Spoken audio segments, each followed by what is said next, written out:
વૃદ્ધાવસ્થામાં તમારી આવી હાલત ના થાય તે માટે આ એકવાર જરૂર સાંભળો। નમસ્કાર, પ્રણામ મિત્રો, સ્વાગત છે તમારું અમારા યુટ્યુબ ચેનલ ગુજરાતી સુવિચાર 2.0માં। તો મિત્રો, વિડીયોમાં આગળ જતા પહેલા જો તમે ઈચ્છતા હો કે માતા લક્ષ્મીની કૃપા તમારી ઉપર સદા બની રહે તો વિડીયોને એક લાઇક કરી અને કોમેન્ટમાં જય માં લક્ષ્મી જરૂરથી લખી દેજો કે જેથી માં લક્ષ્મીની કૃપા તમારી ઉપર સદા બની રહે। મિત્રો, દરેક વ્યક્તિ હંમેશા એવું જ વિચારતી હોય છે કે તેમના પરિવારમાં સુખ શાંતિ રહે, પરિવારમાં બધા જ સભ્ય હળીમળીને આનંદથી રહેવા જોઈએ, પણ ખરેખર શું આવું જોવા મળે છે? મિત્રો, આજે જે કહાની સંભાળવાના છીએ એ દરેક ઘરની કહાની છે। આજની કહાની એક વૃદ્ધ મા બાપની દર્દભરી કહાની છે। આજે દરેકના જીવનમાં ઘરમાં કંઈક ને કંઈક પ્રોબ્લેમ તો ચાલતા જ હોય છે। આજની કહાની અંત સુધી જરૂરથી સાંભળજો, તમને જરૂર પોતાની સમસ્યાઓનું સમાધાન મળી જશે અને જીવનમાંથી દુઃખ દૂર કરી સુખી થવાની ચાવી પણ મળી જશે। તો સૌપ્રથમ અમારી ચેનલને સબસ્ક્રાઇબ જરૂરથી કરી લેજો। તો ચાલો કહાની શરૂ કરીએ। પ્રશાંત આજે ખૂબ જ ખુશ હતો। 3 વર્ષ જૂની ઓલ્ટો ગાડી વેચીને આજે 10 લાખની નવી ગાડી ખરીદી હતી। છેલ્લા 10 વર્ષમાં એણે ખૂબ જ પ્રગતિ કરી હતી। મલ્ટીનેશનલ કંપનીમાં એ ખૂબ જ સારી પોસ્ટ પર હતો। હજુ 1 મહિના પહેલા જ એને પ્રમોશન મળ્યું હતું અને મહિને 1.5 લાખના પગાર ઉપર પહોંચી ગયો હતો। ગાડી છોડાવીને ઘરે આવ્યો કે તરત જ સૌપ્રથમ એના મમ્મી પપ્પાને પગે લાગ્યો હતો। એટલું જ નહીં, પણ માતા પિતાને બેસાડીને સૌપ્રથમ નજીકમાં આવેલા અંબેમાના મંદિરમાં દર્શન કરાવવા પણ લઈ ગયેલો। પ્રશાંતને અંબેમામાં ખૂબ જ શ્રદ્ધા હતી। પ્રશાંતની પત્ની હેતલ પરણીને આવી ત્યારે તો બહુ જ સંસ્કારી હતી, પણ જેમ જેમ પ્રશાંતની પ્રગતિ થતી ગઈ અને ઘરમાં શ્રીમંતાઈ આવતી ગઈ તેમ તેમ હેતલનો સ્વભાવ ધમંડી બનતો ગયો। પ્રશાંત માનતો કે એની તમામ પ્રગતિ એના માતા પિતા અને અંબેમાના આશીર્વાદના કારણે છે, જ્યારે હેતલ એવું માનતી કે એના પોતાના પગલે આ ઘરમાં લક્ષ્મી આવી છે। પ્રશાંતનો નાનો ભાઈ દેવાંશ લેબ ટેકનિશિયન હતો અને વડોદરાની એક હોસ્પિટલમાં નોકરી કરતો હતો। 25,000ના પગારનો એક સાધારણ નોકરિયાત હતો। એ એની પત્ની રાધિકા અને એક દીકરી સાથે વડોદરામાં ભાડાના મકાનમાં રહેતો હતો। રાકેશભાઈના પોતાના 2 ફ્લેટ સુરતમાં હતા, જેમાંનો એક ફ્લેટ વેચીને તમામ રકમ વર્ષો પહેલા એમણે પ્રશાંતને આપેલી। પ્રશાંતે બાકીની રકમની બેંક લોન લઈ 4 બેડરૂમનો એક લક્ઝુરિયસ ફ્લેટ ખરીદી લીધેલો। આજે ફ્લેટની કિંમત પણ 1.5 કરોડ જેટલી હતી। બીજો એક નાનો ફ્લેટ રાકેશભાઈએ દેવાંશને આપેલો, પણ દેવાંશ વડોદરા રહેતો હોવાથી એ ફ્લેટ તેમને ભાડે આપેલો। ભાડાના 10,000 રૂપિયા દેવાંશના ખાતામાં રાકેશભાઈ દર મહિને જમા કરાવી દેતા। જૂનો ફ્લેટ વેચી દીધા પછી 10 વર્ષથી રાકેશભાઈ અને સવિતાબેન પોતાના મોટા દીકરા પ્રશાંતના ભેગા જ રહેતા હતા। રાકેશભાઈની ઉંમર પણ હવે તો 75 વર્ષની થઈ ગઈ હતી, જ્યારે સવિતાબેનને 70 વર્ષ થવા આવ્યા હતા। સવિતાબેનને ઢીંચણની તકલીફ હતી, એ માંડ ચાલી શકતા હતા અને સીડી તો બિલકુલ ચડી શકતા ન હતા। દેવાંશ લગભગ દર રવિવારે મમ્મી પપ્પાને મળવા માટે ભાઈના ઘરે આવતો। ક્યારેક ફેમિલી સાથે આવતો તો ક્યારેક એકલો આવી જતો। બંને ભાઈઓ મમ્મી પપ્પાનો ખૂબ જ આદર કરતા હતા। રાત્રે 10 વાગ્યાના સુમારે હેતલે બેડરૂમમાં સૂતા સૂતા પ્રશાંતને કહ્યું, પરમ દિવસે મમ્મીનો જન્મદિવસ છે, ફરી પાછા તમે કોઈ મોંઘી સાડી ખરીદીને મમ્મી માટે લઈ આવવાના। હવે તો તમે એમના જન્મદિવસે મોંઘી સાડીઓની ગિફ્ટ આપવાનું બંધ કરો। કોઈના લગ્ન પ્રસંગ સિવાય મમ્મી આવી મોંઘી સાડી પહેરતા પણ નથી। પ્રશાંત ત્યારે બેડ ઉપર બેસીને લેપટોપ પર કામ કરી રહ્યો હતો। હું જ્યારે સાડી ગિફ્ટ આપું છું ત્યારે મમ્મીના ચહેરા ઉપર જે આનંદ છવાઈ જાય છે એ તે કદી જોયો ખરો? અને મમ્મી હવે કેટલા વર્ષ? પ્રશાંત બોલ્યો।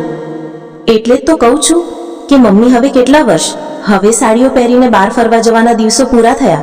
આખો દિવસ ઘરમાં ગાઉન પહેરીને બેઠા હોય છે, કબાટમાં સાડીઓ પડી પડી સડે છે।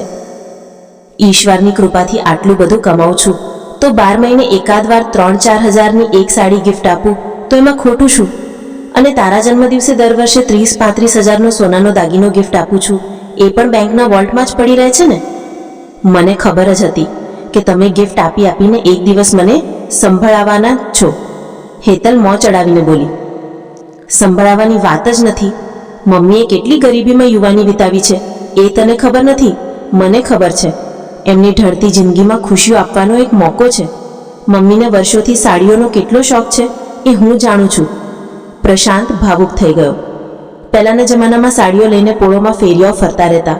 જ્યારે પણ ફેરીઓ આવે ત્યારે મમ્મી એને ઘરે બેસાડીને બધી સાડીઓ હાથમાં લઈને જુએ, પણ પાસે પૈસા નહીં એટલે સસ્તામાં સસ્તી સાડીએ ખરીદે। અમે તો ત્યારે ખૂબ જ નાના હતા। હેતલ કંઈ બોલી નહીં। એને ખબર જ હતી કે પ્રશાંત પોતાની વાત માનવાના જ નથી। એ પડખું ફરીને સૂઈ ગઈ। મમ્મીનો જન્મદિવસ ઉજવાઈ ગયો. બોટલ ગ્રીન કલરની એક સરસ સાડી પ્રશાંત લઈ આવેલો. સાડી બધાને પસંદ આવી. દેવાંશ પોતાની પત્ની અને દીકરી સાથે ખાસ આવેલો. શિયાળો નજીક હતો એટલે દેવાંશે એક સરસ કાશ્મીરી શાલ ડ્રેસ મમ્મીને આપી. એ વાતને 2-3 મહિના થયા એટલે હેતલના રવિવારે બપોરે આરામના સમયે બેડરૂમમાં પ્રશાંત સાથે વાતની શરૂઆત કરી. મમ્મી પપ્પા છેલ્લા 10 વર્ષથી આપણા ઘરે રહે છે. મેં તમને કેટલી વાર કહ્યું કે દેવાંશ કહીને પણ મમ્મી પપ્પાની સેવા કરવાનો લાભ આપો, પણ તમે મારી વાત ગણકારતા જ નથી. એક કામ કરો, આવતા રવિવારે મમ્મી પપ્પાને 6-12 મહિના માટે વડોદરા મૂકી આવો. એમને પણ હવાફેર થશે. 10-10 વર્ષથી એ પણ એકના એક ઘરે કંટાળી ગયા હશે. એ બોલતા ન હોય પણ એમને પણ નાના દીકરાના ઘરે રહેવાનું મન તો થતું જ હશે ને. તું આવી વાત શા માટે કરે છે એ જ મને સમજાતું નથી. મમ્મી પપ્પા તને ક્યાં નડે છે? ઉપરથી આપણા બંને બાળકો સચવાઈ જાય છે. આખી જિંદગી મારે જ વેટ કરવાની, એ લોકોની કોઈ જવાબદારી નહીં. 2 માણસની વધારાની રસોઈ મારે જ કરવી પડે છે. એમની ઉંમરના કારણે મારે રોજ સાંજે ખીચડી, સવારે દાળ ભાત અને બનાવવી પડે છે. હોટલમાં જમવા જવાનું હોય તોય મારે એ 2 માણસનું ઘરે બનાવવું જ પડે છે. અને 2 માણસના વધારાના કપડાં પણ રોજ મારે ધોવાના. મેં તને કેટલી વાર કહ્યું કે આપણે રસોઈ કરવા માટે એક બાઈ રાખી લઈએ, પણ તું માનતી જ નથી. ઘરમાં વોશિંગ મશીન છે, કપડાં ધોવામાં તકલીફ પડતી હોય તો એના માટે કોઈ કામવાળી રાખી લઈએ. જે બેન કચરા પોતા કરવા આવે છે એમને આપણે વધારાના પૈસા આપીએ તો એ પણ ધોઈ નાખશે. પૈસા હું જોઈએ એટલા ખર્ચવા તૈયાર છું, પણ તું કોઈ વાતે તૈયાર નથી. પ્રશાંત સહેજ અકળાઈને બોલ્યો. અને મમ્મી પપ્પાને વડોદરા કેવી રીતે લઈ જાઉં? દેવાંશનો ફ્લેટ 3જા માળે છે. મમ્મી 2 પગથિયા પણ ચડી શકતી નથી. પપ્પા પણ આ ઉંમરે રોજ 3 માળ કઈ રીતે ચડે? અને દેવાંશનો ફ્લેટ માત્ર 1 રૂમ રસોડાનો છે. એમાં મમ્મી પપ્પાનો સમાવેશ કઈ રીતે થાય? તું કંઈક તો વિચાર. દેવાંશનો પગાર 25,000 છે. 10,000 મકાનના ભાડાના આવે છે. 35,000ની આવકમાં લિફ્ટવાળું બીજું મોટું મકાન ભાડે તો લઈ શકાય ને. જરૂર પડે તો તમે 2-5 હજારની મદદ કરજો. એ બંને જણા ત્યાં લહેર કરે અને આખી જિંદગી મારે જ સાસુ સસરાની જવાબદારી લેવાની. આજે હેતલ લડાયક મૂડમાં હતી. મારે હવે થોડા દિવસ મારી રીતે રહેવું છે. 24 કલાક મમ્મી પપ્પા મારી સામે ને સામે હોય એવી કેદ મારે નથી જોઈતી હવે. મને પણ 42 થયા. ક્યાં સુધી મારે એકલીએ વેતરું કરવાનું? પ્રશાંતને લાગ્યું કે હવે હેતલ જીદ ઉપર ચડી છે. કોઈ પણ દલીલથી એના મનનું સમાધાન નહીં થાય. એને પોતાને ગુસ્સો પણ ઘણો આવ્યો, પણ એ ચૂપ રહ્યો. ઠીક છે, આ બાબતે હવે હું વિચારીશ. 1 મહિનામાં કંઈક ગોઠવણ કરું છું, કહીને પ્રશાંત ઊભો થઈ ગયો. બહુ વિચાર્યા બાદ પ્રશાંતે 2 દિવસ પછી ઓફિસમાંથી દેવાંશને ફોન કર્યો. દેવાંશ, થોડા દિવસ માટે મમ્મી પપ્પાને તારા ઘરે મૂકી જવાનું હું વિચારું છું. તું જરા લિફ્ટની સગવડવાળો 2 બેડરૂમનો ફ્લેટ શોધી કાઢ ને. કોઈ દલાલનો કોન્ટેક્ટ કરીશ તો એ પણ ફ્લેટ બતાવશે. પૈસાની તું જરા પણ ચિંતા ના કરીશ. હું આજે તારા ખાતામાં 1 લાખ ટ્રાન્સફર આપી દઉં છું. બસ મમ્મી પપ્પાને કોઈ તકલીફ ના પડે તે જોજે. તું તો હેતલનો સ્વભાવ જાણે છે. પૈસાની જરૂર નથી ભાઈ, હું ગમે તેમ કરીને સેટિંગ કરી દઈશ. ફ્લેટનું ફાઇનલ કરી દો એટલે હું તમને જણાવીશ. 1 મહિનો પકડીને ચાલજો. તારી પરિસ્થિતિ હું જાણું છું દેવાંશ. 1 લાખ તને આજે મળી જશે. તારે કોઈ પણ જાતનું ટેન્શન કરવાની જરૂર નથી, કહીને પ્રશાંતે ફોન કટ કર્યો. દેવાંશ પણ ભાભીના અભિમાની સ્વભાવને જાણતો હતો. ભાભી જ્યારે ને ત્યારે પોતાની મોટાઈની જ વાતો કરતા. પ્રશાંતનો ઈશારો દેવાંશ સમજી શક્યો હતો. મમ્મી પપ્પાના કારણે બંને વચ્ચે થોડી ઘણી ચળભળ તો ચોક્કસ થતી હશે, નહીં તો પ્રશાંતભાઈ ક્યારે પણ આવો નિર્ણય ના લે. મમ્મી પપ્પા પોતાની સાથે રહે એવી દેવાંશની પોતાની ઈચ્છા હતી, પણ કેટલીક મજબૂરી હતી એટલે ચૂપ રહેતો. મોંઘવારીના આ જમાનામાં 30-35 હજારની કોઈ જ કિંમત નથી. 1 રૂમ રસોડાના મકાનનું ભાડું પણ 8,000 હતું. બાકી વધ્યા 27,000. દેવાંશની જિંદગી થોડી સંઘર્ષમય હતી. દેવાંશે દલાલને કહીને સારા ફ્લેટની શોધ આરંભ કરી અને 15 દિવસ પછી એક સારા એરિયામાં 2જા માળનો એક ફ્લેટ મળી પણ ગયો. મમ્મી પપ્પા આવવાના હતા એટલે કેટલોક નવો સામાન તેમજ એક ડબલ બેડનો પલંગ પણ વસાવી લીધો. પ્રશાંતે 1 લાખ મોકલેલા એટલે નવા ફ્લેટની 25,000 ડિપોઝિટ પણ અપાઈ ગઈ. ફ્લેટનું બરાબર ગોઠવાઈ ગયા પછી દેવાંશે પ્રશાંતભાઈને જાણ કરી. એક સારા એરિયામાં 2જા માળનો એક ફ્લેટ રાખી લીધો છે ભાઈ.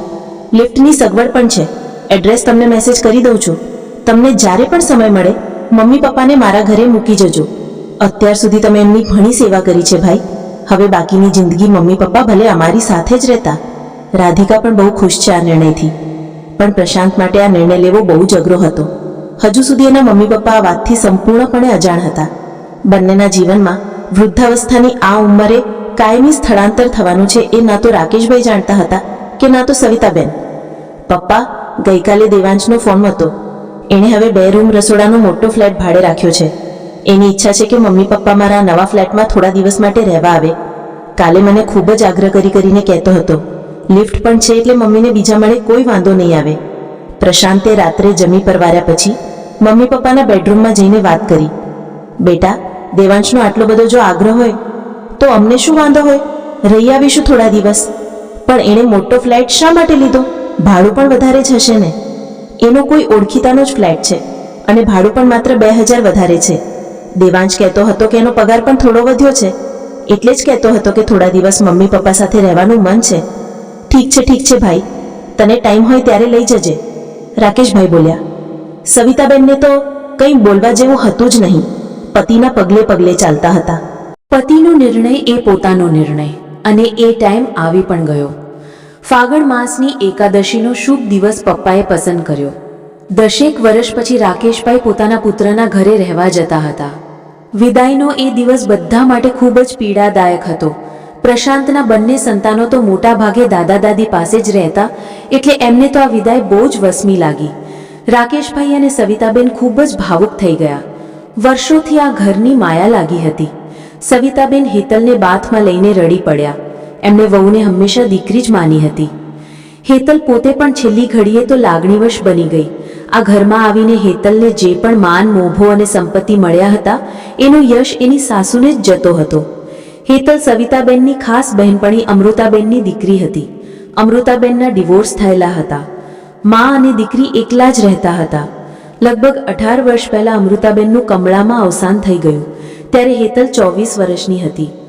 ગ્રેજ્યુએટ થઈ ગયેલી હેતલ દેખાવમાં પણ ખૂબ જ સુંદર હતી. મા વગરની દીકરીનો હાથ પકડવાનું સવિતાબેને નક્કી કર્યું અને 1 વર્ષ પછી પ્રશાંત સાથે હેતલના લગ્ન કરાવ્યા. આજે એ જ સવિતાબેનને એ ઘરમાંથી બહાર કાઢી રહી હતી. ઈશ્વરે એને ઘણું આપ્યું હતું, પણ એને હવે સ્વતંત્રતા જોઈતી હતી. પોતાની રીતે જિંદગી જીવવી હતી. બસ હવે કોઈ બંધન નહીં.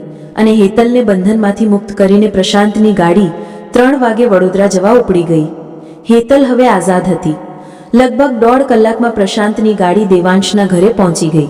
દેવાંશ અને રાધિકાએ ખૂબ જ ભાવથી મમ્મી પપ્પાનું સ્વાગત કર્યું. દેવાંશનો ફ્લેટ જોઈને પ્રશાંત ખુશ થયો. મમ્મી પપ્પાને અહીં કોઈ તકલીફ નહીં પડે એવી એને ખાતરી થઈ ગઈ. રાકેશભાઈ અને સવિતાબેન પણ ખૂબ જ ખુશ થયા.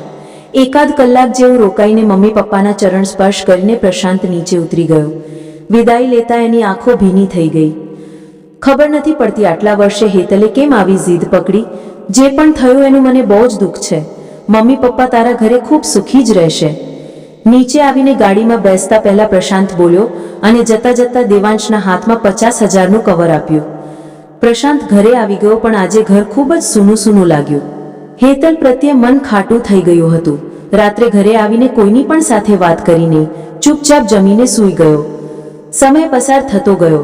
2 મહિના પછી રાકેશભાઈને હાર્ટ એટેક આવ્યો. હોસ્પિટલમાં દાખલ કર્યા, પણ તેઓ બચી શક્યા નહીં અને એમણે દેહ છોડી દીધો. પ્રશાંત માટે પિતા ગયાની વિદાય ખૂબ જ વસમી હતી. દેવાંશના ઘરે આવ્યા પછી 2 જ મહિનામાં એ દેવલોક પામ્યા. ધીરે ધીરે પ્રશાંતની જોબ ઉપર પણ પ્રોબ્લેમ થવા લાગી.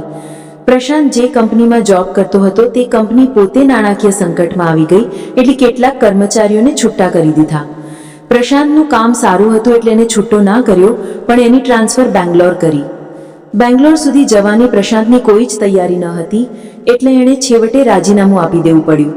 1.5 લાખના પગારની આવક અચાનક જ બંધ થઈ ગઈ. પ્રશાંત બીજી જોબ માટે એપ્લાય કરતો રહ્યો, પણ 40,000થી વધારે પગાર કોઈ કંપની આપવા તૈયાર નહોતી. 1.5 લાખના પગારમાંથી સીધા 40,000 ઉપર ડાઉન થવાનું પ્રશાંતને યોગ્ય નહોતું લાગતું. એણે રાહ જોવાનું નક્કી કર્યું અને એમાં બીજા 6 મહિના નીકળી ગયા.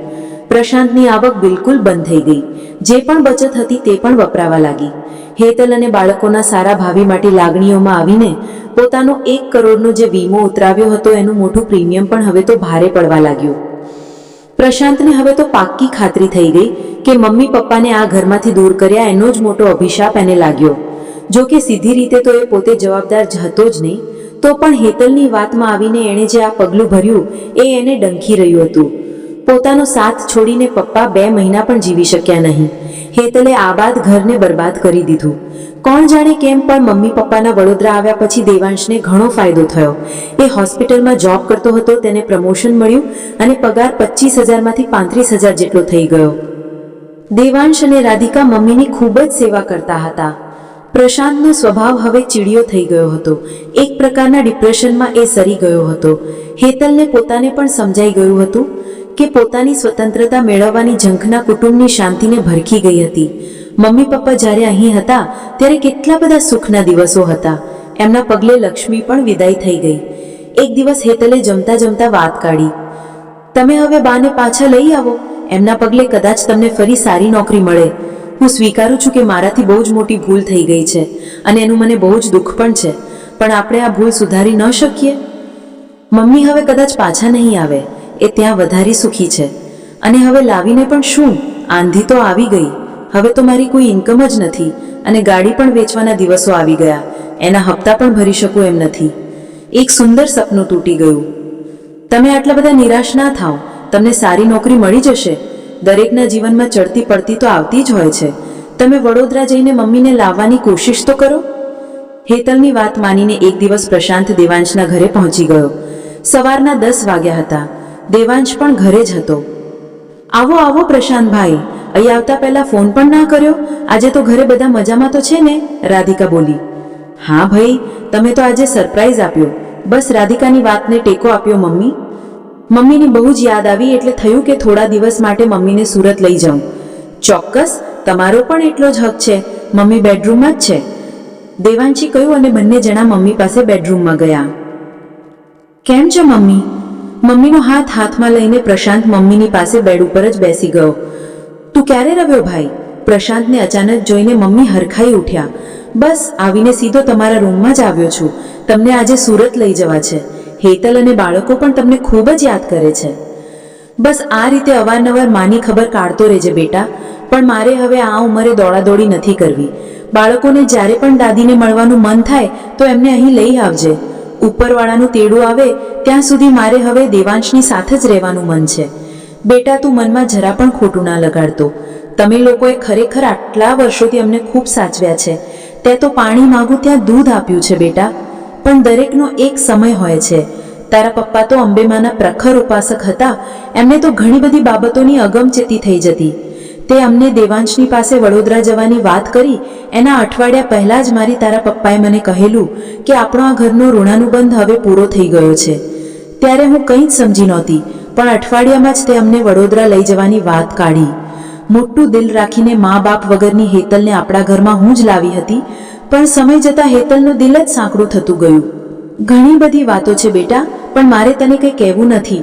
દરેકના ઘરમાં આવું ચાલ્યા જ કરતું હોય છે. તારા જીવનમાં વાવાઝોડું આવવાનું છે એની પણ તારા પપ્પાએ મને વડોદરા આવ્યા પછી વાત કરેલી, પણ તું ફરી પાછો બેઠો થઈ જઈશ એમ પણ કહેલું. મારા તને આશીર્વાદ છે બેટા, જરા પણ ચિંતા કરીશ નહીં. માતાજી પર વિશ્વાસ રાખજે, સૌ સારાવાના થશે, કહીને સવિતાબેને પ્રશાંતના માથા ઉપર વહાલથી હાથ ફેરવ્યો. માતાના શબ્દો પ્રશાંતના હૃદયને હચકાવી ગયા. એ માના ખોળામાં માથું મૂકીને નાના બાળકની જેમ રડી પડ્યો. મમ્મી એના બળદા ઉપર મમતાનો હાથ ફેરવતા જ રહ્યા. મિત્રો, જો વિડીયો તમને ગમ્યો હોય તો વિડીયોને એક લાઈક કરી ચેનલને સબસ્ક્રાઇબ જરૂરથી કરી દેજો અને કમેન્ટમાં જય માં લક્ષ્મી જરૂરથી લખી દેજો, જેથી માં લક્ષ્મીની કૃપા તમારા પર બની રહે. ધન્યવાદ.